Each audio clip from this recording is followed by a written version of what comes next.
الحمد لله وكفى والصلاة والسلام على سيد الرسل وخاتم الأنبياء وعلى آله وأصحابه الذين أوفوا عهدا الذين هم خلاصة العرب الأربع وخير الخلائق بعد الأنبياء. أما بعد فأعوذ بالله من الشيطان الرجيم. بسم الله الرحمن الرحيم. لقد رضي الله عن المؤمنين إذ يبايعونك تحت الشجرة فعلم ما في قلوبهم فأنزل السكينة عليهم وأصابهم فتحا قريبا. قال النبي صلى الله عليه وسلم إن عثمان أول من هاجر بأهله من هذه الأمة. صدق الله العظيم وصدق رسوله النبي الأمي الكريم ونحن على ذلك لمن الشاهدين والشاكرين والحمد لله رب العالمين. 26واں پارہ سورہ فتح کی ایک آیت کریمہ اور جناب نبی پاک صلی اللہ علیہ وسلم کا ایک فرمان تلاوت کیا ہے جس کو صحابہ نے ذکر کیا ہے. اس آیت کریمہ میں اور اس حدیث میں حضرت عثمان غنی رضی اللہ تعالیٰ عنہ کے فضائل کو بیان کیا گیا ہے. فرمایا لقد رضی اللہ عن المؤمنین اذ یبایعونک تحت الشجرہ. اللہ پاک ان ایمان والوں سے راضی ہو گیا ہے جو درخت کے نیچے اے نبی آپ کے ہاتھ پر بیعت کر رہے تھے. فعلم ما فی قلوبہم. اللہ تعالیٰ ان کے دلوں کے حال کو جانتا تھا. فانزل السکینۃ علیہم. اللہ نے ان کو اطمینان قلب عطا کیا. واصابہم فتحا قریبا. اور ان قریب ایک عظیم فتح سے نوازے گا. جناب نبی پاک صلی اللہ علیہ وسلم کے فرمان کا مفہوم یہ ہے، آپ نے فرمایا کہ میری امت میں سب سے پہلا وہ شخص جو اپنی بیگم کے ساتھ ہجرت کرنے والا بنا ہے وہ حضرت عثمان غنی رضی اللہ تعالیٰ عنہ ہے. حبشہ کی طرف انہوں نے ہجرت کی. یہ ذی الحجہ کا مہینہ چل رہا ہے. حضرت عثمان غنی رضی اللہ تعالیٰ عنہ کی شہادت بھی ذی الحجہ میں ہوئی. اسی مناسبت کے ساتھ آج کی گزارشات میں چند باتیں جو حضرت عثمان غنی رضی اللہ تعالیٰ عنہ کی فضیلت بتاتی ہیں وہ بیان کرنا مقصود ہے. 18 ذی الحجہ سن 35 ہجری باغیوں نے حضرت عثمان غنی رضی اللہ تعالیٰ عنہ کو مدینہ طیبہ میں ان کے گھر میں شہید کیا ہے. حضرت عثمان غنی رضی اللہ تعالیٰ عنہ کی زندگی کے 3 پہلو ہیں. زندگی کا ایک پہلو وہ ہے کہ جو آپ اسلام لائے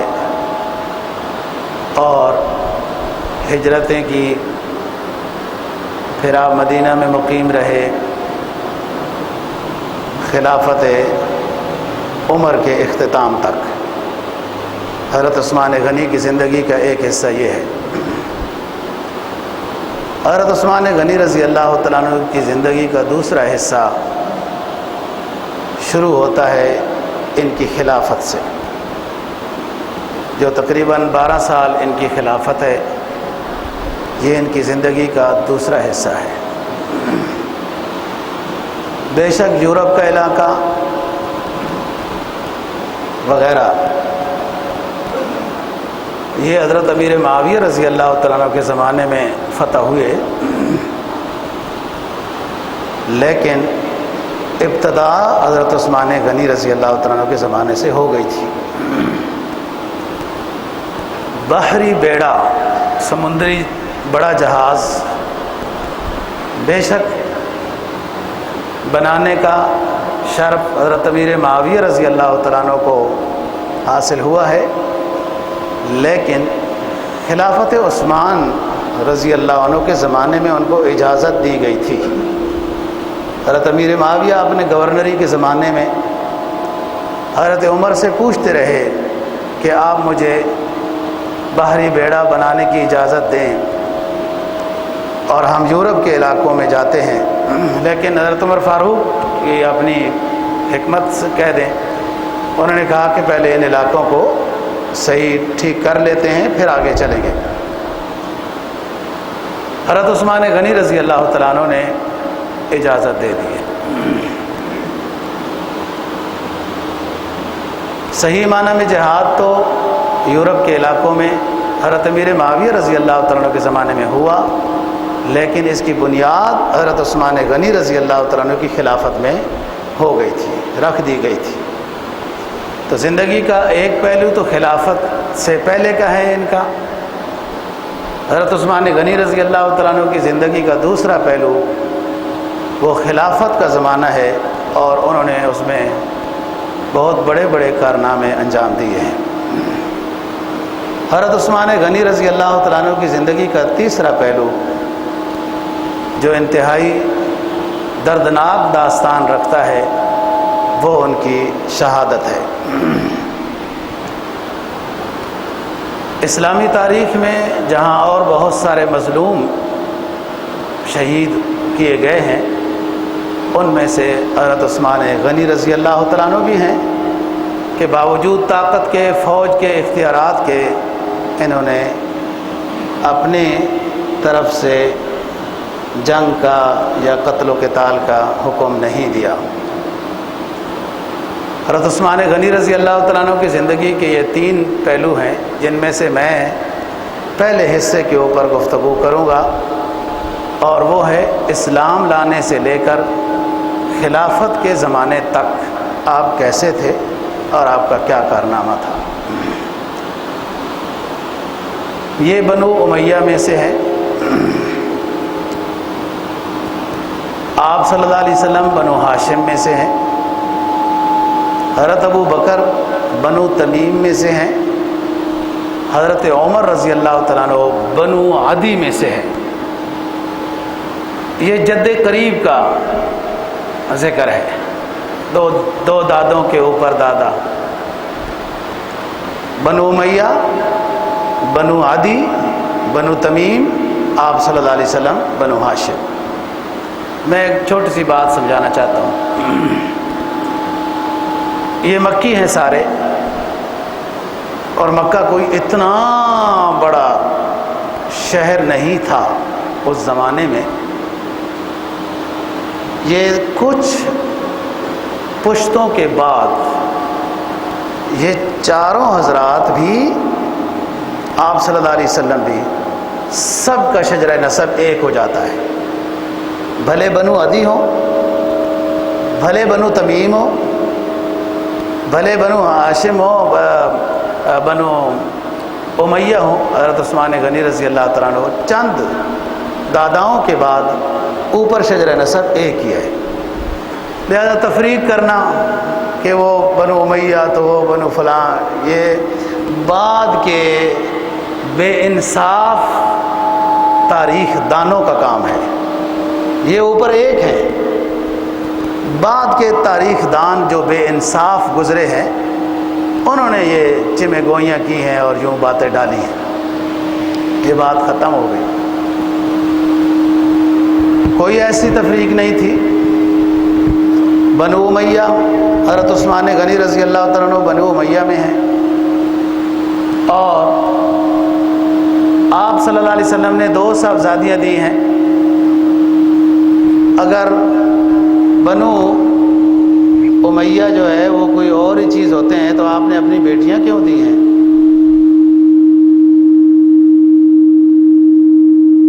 اس میں ایک اور مسئلہ بھی ثابت ہو گیا۔ کچھ لوگ مسئلہ پوچھتے ہیں کہ سید لڑکی غیر سید کو دی جا سکتی ہے، سیدہ لڑکی غیر سیدہ کو دی جا سکتی ہے، غیر سید لڑکے کو دی جا سکتی ہے؟ تو یہاں دی گئی ہے۔ آپ صلی اللہ علیہ وسلم کی صاحبزادی وہ حضرت عثمان غنی رضی اللہ تعالیٰ عنہ کے نکاح میں پہلے رقیہ آئی اور پھر ام کلثوم آئی، تو یہ بھی ہو سکتا ہے۔ یہ کوئی ایسی ممانعت کی بات نہیں ہے کہ سیدہ لڑکی غیر سید کو نہیں دی جا سکتی، دی جا سکتی ہے اور سنت سے ثابت ہے۔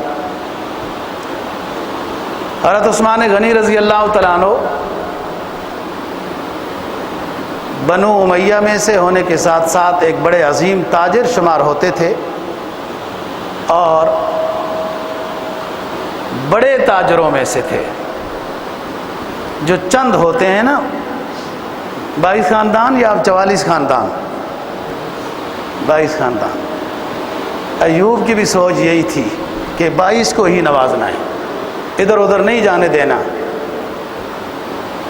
سوچیں مشترک ہیں، ایک ہی طرح ہیں۔ یہ ان چند لوگوں میں سے تھے، لیکن ایسے نہیں تھے جیسے ہمیں ملے ہیں 22 خاندان، کہ جب مشکل پیش آتی تھی اہل علاقہ پر تو سستے دام چیز کو بیچنا تو بھی بڑی بات ہے، لیکن عثمان غنی اس عظیم صحابی رسول کا نام ہے کہ یہ اپنا سرمایہ مفت تقسیم کر دیتے تھے۔ یہ بڑے تاجر شمار ہوتے تھے، ہزاروں ملازم تھے، حلیم بردبار، شرافت، حیا، سخاوت ان کے حصے میں معقول طرح آئی ہے۔ بہت بڑی مقدار ان کو سخاوت کی، حلم، تدبر، شرافت اور حیا کی ملی ہے۔ کیونکہ حضرت ابوبکر صدیق رضی اللہ تعالیٰ عنہ بھی تاجر تھے۔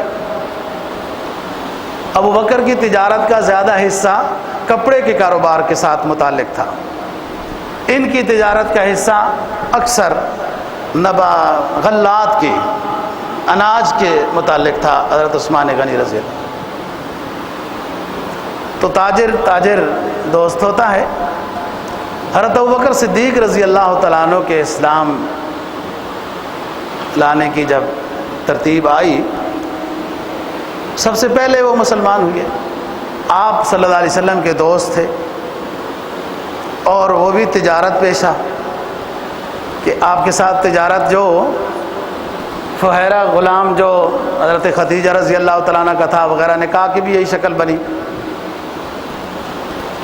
تاجروں کے لیے ایک پیغام ہے کہ یونین بنتی ہے، فلان ہوتا ہے اپنے حقوق کے لیے نا، سیڑھیاں تنگ نہ کرے، فلان نہ کرے۔ تاجروں کی بھی تنظیمیں ہوتی ہیں اور یونین ہوتی ہے، ٹھیک ہے، اچھی بات ہے، حقوق لینے پڑتے ہیں، کوئی دیتا نہیں ہے، الگ کہانی ہے یہ۔ لیکن تاجروں کی تنظیم نے کبھی اسلام کے لیے بھی کچھ کام کیا ہے؟ یہ بھی سوچنا چاہیے کہ اس یونین سے اسلام کی سربلندی کے لیے بھی کوئی کام ہوا ہو۔ یہ تاجروں کی وہ تنظیم ہے کہ جس نے اسلام کے لیے کام کیے ہیں۔ ابوبکر صدیق رضی اللہ تعالیٰ عنہ سب سے پہلے مسلمان ہوئے۔ انہوں نے محنت کی، اپنے ساتھیوں کو بتایا جو تاجر برادری تھی، تو عثمان غنی رضی اللہ تعالیٰ عنہ تاجروں میں سب سے پہلے مسلمان ہوئے، اور یہ اسلام لانے والوں میں سے چوتھے شخص ہیں۔ پہلے ابوبکر ہیں، پھر زید ہیں، حضرت علی ہیں، اور پھر یہ حضرت عثمان غنی رضی اللہ تعالیٰ عنہ۔ حضرت ابوبکر صدیق رضی اللہ تعالیٰ عنہ کی محنت سے اسلام کی فضیلت بیان کی حضرت ابوبکر صدیق نے عثمان کے سامنے، اور ان کو بات سمجھ آ گئی، مسلمان ہوئے، نبی پاک صلی اللہ علیہ وسلم کی خدمت میں حاضر ہوئے۔ یہ تبلیغ بھی ایک فن ہوتا ہے، یہ بات کرنا بھی موقع محل کی مناسبت سے، اور کیسی بات کی جائے یہ بھی ایک اللہ کی عطا ہے۔ انہوں نے ڈائریکٹ یوں نہیں کیا، حضرت ابوبکر صدیق رضی اللہ عنہ نے مسلمان ہو جاؤ، ہمارے تم تاجر ساتھی ہو، نہیں مسلمان ہوتے ہو تو آئندہ کے لیے بائیکاٹ ہے، جیسے سنتے رہتے ہو نا ایسی دھمکیاں، ایسا نہیں۔ حضرت ابوبکر صدیق رضی اللہ تعالیٰ نے مختصر سی بات کی کہ میں جب سے مسلمان ہوا ہوں، اپنی کہانی بیان کی، مجھے دل میں خاص سکون محسوس ہوتا ہے، ایسے لگتا ہے کہ جیسے کوئی ایک اچھی سی چیز میرے اندر داخل ہو گئی، اور پہلی زندگی اور دوسری زندگی کے اندر مجھے فرق لگتا ہے، راحت اور سکون کا۔ اس طرح کی باتیں کی تو عثمان پوچھنے لگے کہ وہ کیا بات ہے، کیسے اسلام ہوتا ہے؟ وہ ان کو بھی شوق پیدا ہوا کہ نبی پاک صلی اللہ علیہ وسلم کی خدمت میں آئے۔ حضرت عثمان غنی رضی اللہ تعالیٰ عنہ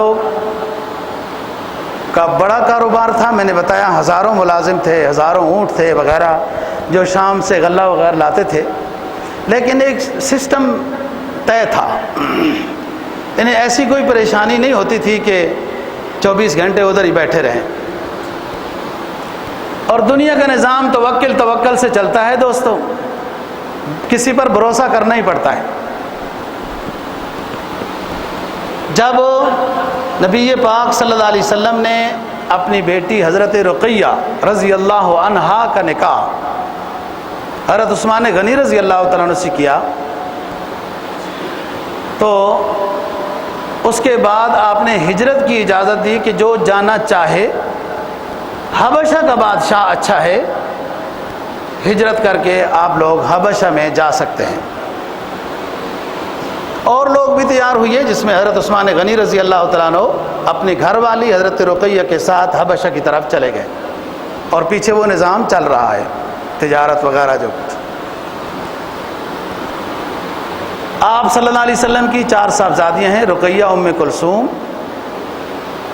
زینب اور فاطمہ رضی اللہ تعالی عنہن۔ رقیہ اور ام کلثوم یہ دونوں آپ کی بیٹیاں آپ کے چچا ابو لہب کے بیٹوں کے پاس تھی۔ جب آپ نے نبوت کا اعلان کیا تو چچا ابو لہب نے اپنے بیٹوں پر زبردستی کی کہ اپنی بیویوں کو طلاق دے دو، مجبور ہو کر بچوں نے طلاق دے دی۔ آپ کی دونوں بیٹیاں مطلقہ ہو گئیں، جن میں آپ نے بڑی بیٹی رقیہ رضی اللہ تعالی عنہا کا نکاح حضرت عثمان غنی رضی اللہ تعالیٰ عنہ سے کیا۔ یہ حبشہ کی طرف ہجرت کر گئے۔ حضرت عثمان غنی رضی اللہ تعالیٰ عنہ کا لقب جیسے غنی ہے، ایسے ہی آپ کا لقب ذو ہجرتین بھی ہے۔ 2 ہجرتیں حضرت عثمان نے کی، ایک حبشہ کی طرف اور ایک مدینہ طیبہ کی طرف۔ اور جو حدیث الاصابہ کی میں نے آپ کے سامنے تلاوت کی ہے، اس میں یہ آپ نے فرمایا کہ میری امت میں پہلا وہ شخص ہے جو اپنی بیگم کے ساتھ ہجرت کر رہا ہے، وہ حضرت عثمان غنی رضی اللہ تعالیٰ عنہ۔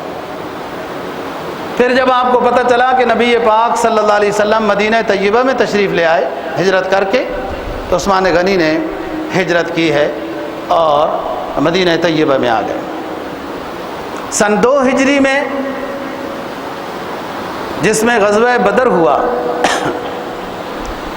حضرت رقیہ رضی اللہ تعالیٰ عنہ کی طبیعت بہت خراب تھی۔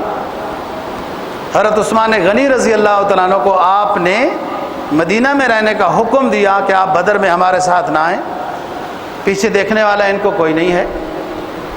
تو چنانچہ وہ رک گئے، اور بدر کی فتح کی خوشی تو ہوئی، لیکن اسی دورانیے میں حضرت رقیہ رضی اللہ تعالیٰ عنہ کی وفات ہو گئی تھی اور جنت البقیع میں وہ مدفون ہے۔ آپ واپس تشریف لائے تو آپ کی دوسری بیٹی، وہ بھی ہجرت کر کے آ چکی تھی، جو ابو لہب کے بیٹے کے پاس تھی، ام کلثوم رضی اللہ عنہ۔ پھر آپ نے اپنی دوسری بیٹی حضرت عثمان غنی رضی اللہ تعالیٰ عنہ کے نکاح میں دے دی ام کلثوم۔ آپ صلی اللہ علیہ وسلم کو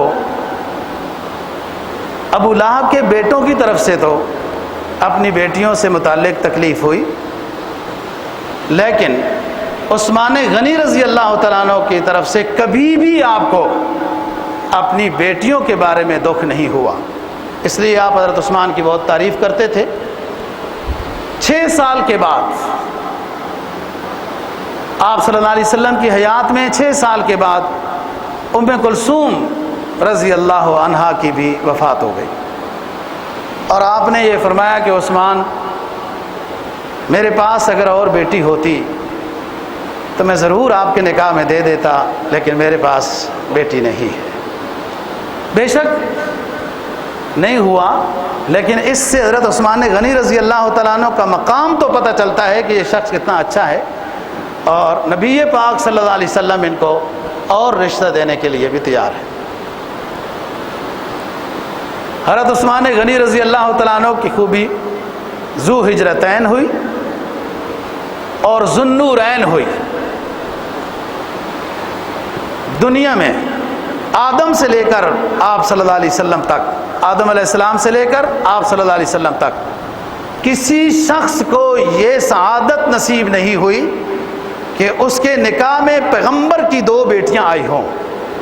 یہ دنیا اسلام میں نہیں، پوری دنیا میں صرف عثمان غنی رضی اللہ تعالیٰ عنہ کو یہ سعادت حاصل ہے کہ ان کے نکاح میں پیغمبر کی 2 بیٹیاں آئیں، یک کے بعد دیکھ رہے، ذوالنورین کا لقب پایا، ذو ہجرتین کا لقب پایا، اور غنی کا۔ ہر موقع میں جب آپ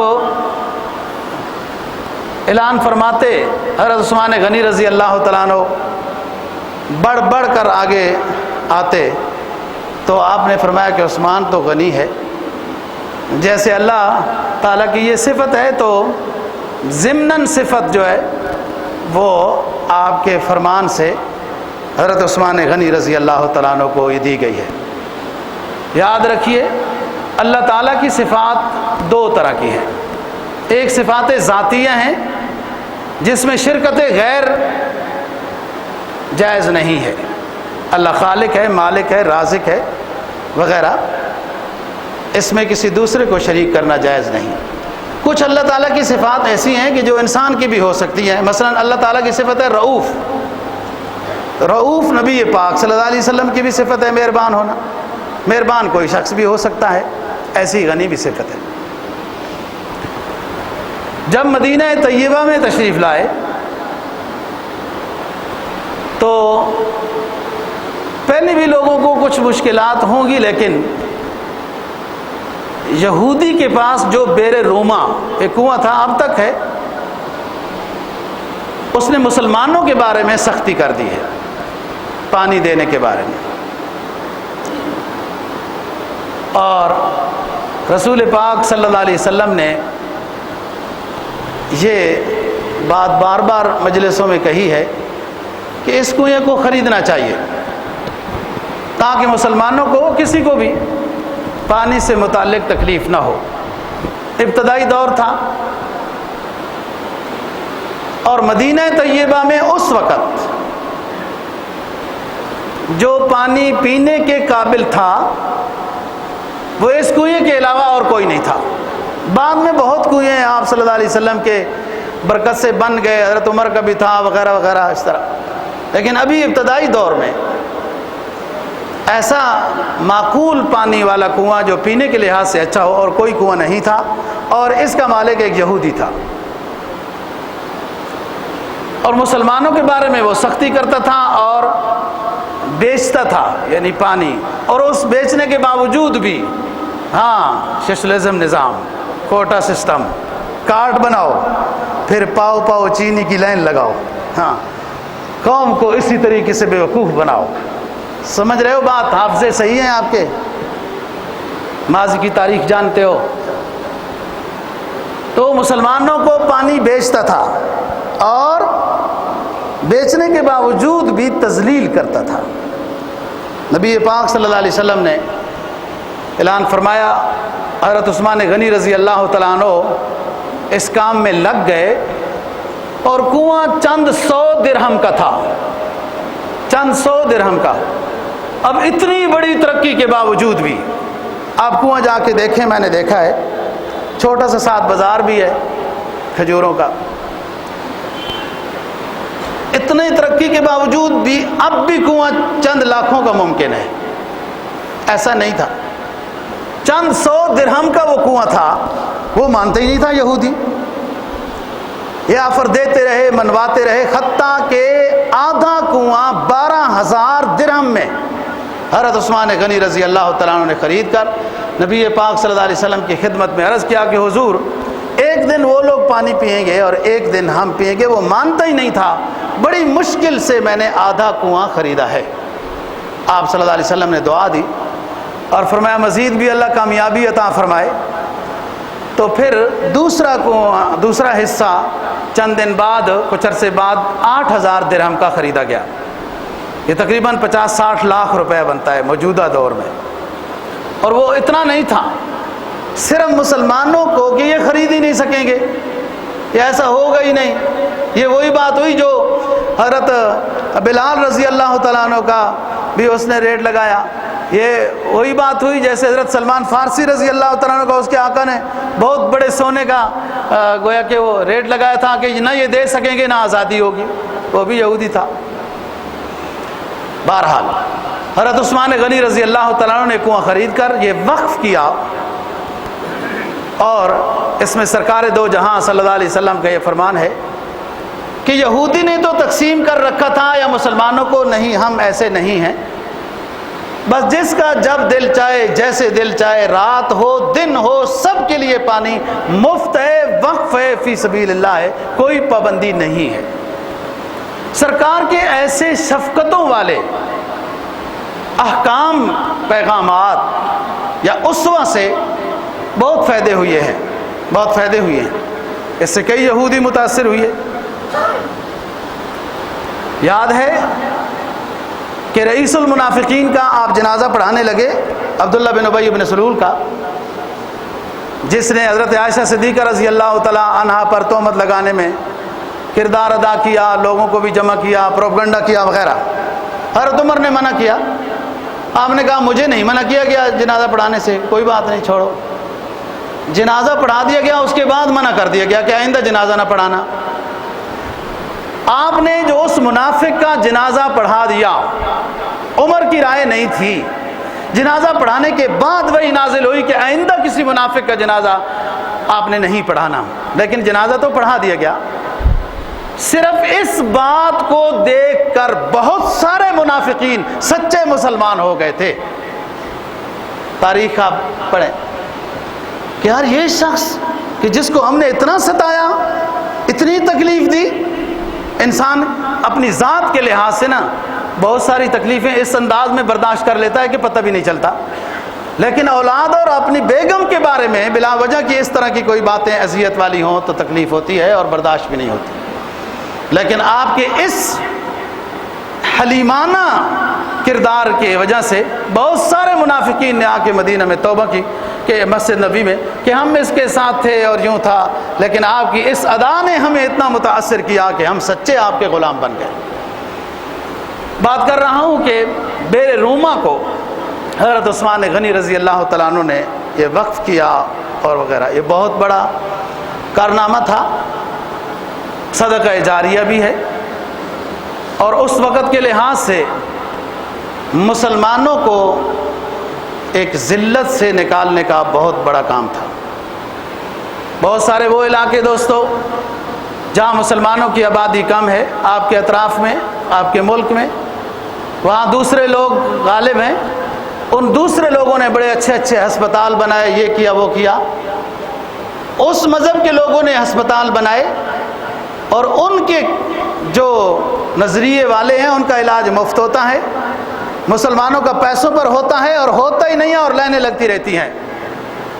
کیا فائدہ ان بڑے بڑے سرمایہ کاروں کا کہ جو اس طرح کے مظلوم مسلمانوں کی وہ مدد نہ کر سکیں۔ اس طرح کی ذلت سے مسلمانوں کو نکالنا بہت بڑا ثواب ہوتا ہے اور صدقہ جاریہ ہے۔ یہ مسلمانوں کی خدمت، جہاں مظلوم مسلمان ہو ان کی خدمت، یہ نفس الامر میں یہ اسلام کی شان و شوکت ہوتی ہے۔ یہ سرمایہ کیا ہے؟ یہ وہی ہے جو ما عندکم ینفد وما عند اللہ باق۔ وہ ایک ہدیہ آیا حضرت عائشہ صدیقہ رضی اللہ عنہ کے پاس بکرا، تو آپ تشریف لائے اور پوچھا کہ کچھ ہے گھر میں؟ تو امی عائشہ صدیقہ رضی اللہ تعالیٰ عنہ نے عرض کیا کہ حضور باقی تو سارا ختم ہو گیا، ایک دستی آپ کو پسند ہوتی ہے، 2 دستی رکھی ہوئی ہے۔ آپ نے کہا عائشہ جو ختم ہو گیا اصل میں وہی باقی ہے، جو دے دیا گیا نا اللہ کے راستے میں اصل تو وہی باقی ہے جو صدقہ جاریہ بنے گا، کل حشر میں بھی کام آئے گا۔ پھر اس وقت آپ نے یہ 14ویں پارے کی تلاوت فرمائی، فرمایا ما عندکم ینفد وما عند اللہ باق، جو تیرے پاس ہے وہ فانی ہے، جو اللہ کے راستے میں دے دیا ہے وہ فانی نہیں، وہ باقی ہے، رہے گا۔ یہ صدقہ جاریہ ہوا اتنا عظیم کہ مسلمانوں کے پانی کا ایک مسئلہ، اور پانی کا مسئلہ بہت بڑا مسئلہ ہوتا ہے، تمام مسائل کا حل ہو سکتا ہے۔ پانی کے علاوہ کیا کریں گے؟ نماز تو تیمم سے ہو جائے گی، لیکن جب پینے کی نوبت آئی تو کیا پئیں گے وغیرہ، یہ اہم مسئلہ ہے۔ اور ہم ابھی تمام مسائل کے لحاظ سے پہلے زینے پر ہی ہیں، نہ پانی کا مسئلہ، نہ طب کا مسئلہ، نہ روڈ کا مسئلہ، نہ کوئی مسئلہ، سکول کا مسئلہ۔ ہم سارے مسائل میں 70 کے بعد، 70 کا ہندسہ عربی میں کثرت کے لیے بولا جاتا ہے، 70 کے سال کے بعد بھی ہم پہلی ہی زینے کے اوپر ہیں، سوچا جا رہا ہے کہ اوپر چڑھنا ہے یا ادھر ہی ٹھیک ہے۔ حضرت عثمان غنی رضی اللہ تعالیٰ عنہ جب مسجد نبوی کی توسیع کی ضرورت پیش آئی، ایک تو ہے اولاً جو آپ مدینہ طیبہ میں تشریف لائے اور زمین خرید کر مسجد بنائی گئی، وہ حضرت ابو بکر صدیق رضی اللہ تعالیٰ عنہ نے پیسے دیے تھے، اور آپ کو معلوم تھا کہ ابو بکر کے پاس پیسے ہیں۔ اور جب وہ سہل اور سہیل 2 بھائی تھے، وہ دونوں نابالغ تھے، مسلمان تھے، انہوں نے کہا ہم مفت دیتے ہیں مسجد کو زمین، تو آپ نے فرمایا کہ نہیں، مفت نہیں۔ ابو بکر کو فرمایا کہ ابو بکر آپ یہ پیسے ادا کر دو۔ یہ ہر امام صاحب نہیں کہہ سکتا، جی میں اگر کہہ دوں وہ فتح خان فلاں پنکھے کے پیسے آپ ادا کر دو، فتح خان آگے سے کہے گا مولوی صاحب تذلیل کرتے ہو، اس طرح کہتے ہو چندے کی بات، یہ ہر امام نہیں کہہ سکتا۔ کہ آپ صلی اللہ علیہ وسلم کا مقام ہے اور ادھر ابو بکر صدیق ہے۔ آپ نے یہ نہیں، رائے نہیں یہاں ہوئی، یہاں مشورہ نہیں ہوا، اجتماعی چندہ نہیں ہوا۔ اجتماعی چندہ تو مجبوری ہوتی ہے، وہ بڑے بڑے لینڈ لارڈ ہمارے مقتدی ہیں، ماشاءاللہ بلو ایریا کا علاقہ ہے، مجھے کیوں ضرورت پیش آتی ہے کہ چندہ جی کرو، آج بجلی کا بل ₹1,00,000 ہے، چندہ کرو؟ مجھے نہیں اعلان کرنا چاہیے نا، اس لیے کہ ابھی تک ایسا کوئی رجل غیب ملا ہی نہیں ہے۔ اگر ایسا کوئی ہو جائے کہ مسجد کے بل ادا کرے تو ہم چندے کا اعلان نہیں کریں گے۔ یہاں اجتماعی پہلا چندہ نہیں ہوا، آپ نے حکم دیا ابو بکر پیسے ادا کر دو، انہوں نے کہا حضور، پورے پیسے ادا کیے گئے۔ یہ مسجد تنگ ہو گئی، ظاہر ہے کہ اسلام میں لوگ داخل ہو رہے ہیں، اور سورہ فتح کا جو مفہوم ہے وہ بھی یہی ہے کہ اسلام میں اب لوگ جب سمجھ آئی بات تو فوج در فوج داخل ہو رہے۔ فرمایا اذا جاء نصر اللہ والفتح ورأيت الناس يدخلون في دين الله افواجا، تمہاری آزمائش کا زمانہ ختم ہوا، اب اللہ کی طرف سے فتح مبین کا فیصلہ ہو چکا ہے، اور یہ فتح اس انداز میں آئے گی، اس انداز میں آئے گی کہ فوج در فوج لوگ اسلام میں داخل ہوں گے، اور یہ فتح مکہ پر یہ اس کا مظہر سامنے آیا۔ حضرت عثمان غنی رضی اللہ تعالیٰ نے جو مسجد کی زمین مزید ضرورت تھی توسیع کے لیے وہ خرید کے دی، تعمیر کر کے دی۔ جہاں کہیں بھی موقع ملا اللہ پاک رزق دے تو بعض بزرگوں نے لکھا ہے کہ عثمان غنی رضی اللہ تعالیٰ عنہ جیسا دے جو اسلام کی اشاعت میں استعمال ہو، مظلوموں کی خدمت کے لیے ہو، نہ یہ کہ جمع کر کر کے گن گن کر کے ربڑے لگا کے اس طرح رکھنے سے کیا فائدہ ہوگا؟ اس پیسے سے کوئی اسلام کا فائدہ ہو، اشاعت اسلام جس میں اسلام کی شان و شوکت نظر آئے۔ ہم نے مسجد 2 منزلہ سے جب تیسری چوتھی بنائی نا، ہمارے قریب کے لوگوں نے بڑے بڑے اعتراض کیے، بڑے بڑے میرے اوپر مقدمے بنائے کہ مسجد تو جناب تیسری منزل ہو ہی نہیں سکتی۔ چل بابو، تیرا پلازا 5 منزل ہو سکتا ہے، اور اللہ کا گھر کیوں نہیں ہو سکتا 5 منزلہ؟ تم پیسے نہ دو نا۔ جو پیسے نہ دینے والے ہوتے ہیں وہی چڑ وہی کرتے ہیں۔ جس علاقے کی مسجد ہو اس علاقے کے عمارت کے شان و شوکت کے مطابق کم از کم ہو، ورنہ اصل تو بات یہ اس سے اعلیٰ ہونی چاہیے۔ پیسہ بھی ان لوگوں کا لگتا ہے کہ جو اللہ کے ہاں پہلے سے مقبول ہوتے ہیں، اور بار ایسے بھی مردود ہوتے ہیں کہ انہیں جب کہا بھی جائے تو ناراضگی ہو جاتی ہے، نہیں دینا بابا تو نہ دو۔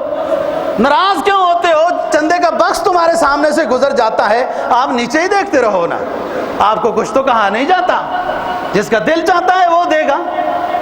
حضرت عثمان غنی رضی اللہ تعالیٰ عنہ نے مسجد کی توسیع کرائی، اور یہ بہت بڑا صدقہ جاریہ ہے۔ آپ صلی اللہ علیہ وسلم کے زمانے تک وہی مسجد رہی۔ جو حضرات اندر گئے وہاں نا ایک پلر کے اوپر، کئی پلروں پر ایک جملہ لکھا ہوا ہے، ھذا حد مسجد النبوی صلی اللہ علیہ وسلم، یہ حد ہے سرکار دو جہاں صلی اللہ علیہ وسلم کے مسجد نبوی کی۔ وہ حضرت عثمان غنی رضی اللہ تعالیٰ عنہ کی۔ غزوہ تبوک کی بات ہے، بہت بڑا معرکہ اور جنگ تھی۔ ایک بات اسلام کی یاد رکھنے کی کوشش کرنی چاہیے، سب کفر ایک ہے، سب۔ سورہ تغابن پڑھیں آپ، الکفر ملۃ واحدہ، جس رنگ میں بھی ہو کفر ایک ہے، آپ کے مقابلے میں کفر ایک ہے۔ دیکھو، فارسی آتش پرست، رومی اہل کتاب عیسائی، لیکن آتش پرست اور عیسائی دونوں مل کر مسلمانوں کو ختم کرنے کا پروگرام رکھتے تھے، جس کی وجہ سے آپ نے تبوک کی طرف سب ساتھیوں کو فرمایا چلو نکلتے ہیں، ان کو ادھر آنے کی تکلیف ہی نہیں دیتے ہیں، ہم ادھر ہی جاتے ہیں، ادھر ہی ہمیں ختم کر لیں۔ جب مسلمان میں جرأت ہو تو کفر مرعوب ہو جاتا ہے، ڈر جاتا ہے۔ اقبال مرحوم کیا کہتا ہے؟ فرمایا عقل ہو تیری سپر اور عشق ہو شمشیر تیری، عقل ہو تیری سپر اور عشق ہو شمشیر تیری، پھر ماں سے واللہ کے لیے آگ ہے ایک تکبیر تیری، عشق ہو تیرے، عقل ہو تیری سپر اور عشق ہو شمشیر تیری، ماں سے واللہ کے لیے آگ ہے ایک تکبیر تیری، تو جو مسلم ہے تو پھر تدبیر ہے تقدیر تیری، جب تو جہاد کے لیے تدبیر کرے گا تو اللہ فرماتے ہیں میں تیری تقدیر بھی بدل دوں گا، پھر خلافت ہو جہانگیر تیری، پھر یہ چھوٹے چھوٹے بارڈروں میں اے مسلم تو بند نہیں رہے گا، چین و عرب ہمارا، ہندوستان ہمارا، مسلم میں ہم وطن ہے، ہم سارا جہاں ہمارا۔ جب جہاد کے لیے نکلے گا تو یہ ہوگا نا، جہاد کے لیے نہیں نکلے گا تو یہ چھوٹی سی سرزمین بھی کفر تم سے لینے کی کوشش کرے گا۔ غزوہ تبوک میں آپ نے اتنا چندہ دیا عثمان غنی، اور کبھی تاریخ نے یہ نہیں لکھا کہ عثمان نے جب ہزاروں لاکھوں چندہ دیا تو ان کا سرمایہ کم ہو گیا تھا، تاریخ میں مجھے نہیں ملا۔ اللہ کے راستے میں دینے میں اور بڑھتا ہے۔ آپ یہ اشرفیوں کو نا یوں انڈیل رہے تھے مسجد نبوی میں خوش ہو کر، آپ پریشان تھے۔ عثمان غنی کے اشرفیوں کے ڈھیر لگانے سے آپ کا غم تبسم میں بدل گیا، اور آپ نے ایک جملہ اونچا ارشاد فرمایا جو ہزاروں صحابہ نے سنا، فرمایا ما ضر عثمان ما عمل بعد هذا اليوم بالفرض آج کی بات اگر میرے عثمان سے کوئی غلطی بھی ہو گئی تو وہ غلطی عثمان کو جنت میں داخلے کے لیے رکاوٹ نہیں بنے گی. جنت الاٹ ہو گئی ہے. اور بہت مرتبہ آپ نے یہ فرمایا جنت میں سب کے دوست ہوں گے وغیرہ وغیرہ. رفیقی فی الجنت عثمان. آخری بات، حضرت عمر فاروق رضی اللہ تعالیٰ عنہ پر زخم ہوا وغیرہ وغیرہ، وہ بات ہوئی اور آپ نے 6 بندوں کا انتخاب کیا. 10 مبشرہ ہیں 6، ان میں سے کسی کو اپنا امیر المؤمنین بنا لو. ان 6 کے 6 کا اتفاق جس ہستی پر ہوا اور اپنا امیر المؤمنین بنانے میں وہ کامیاب ہوئے، اس ہستی کا نام حضرت عثمان غنی رضی اللہ تعالیٰ عنہ ہے. اللہ تعالیٰ دین کی سمجھ اور عمل کی توفیق نصیب فرمائے. واقعہ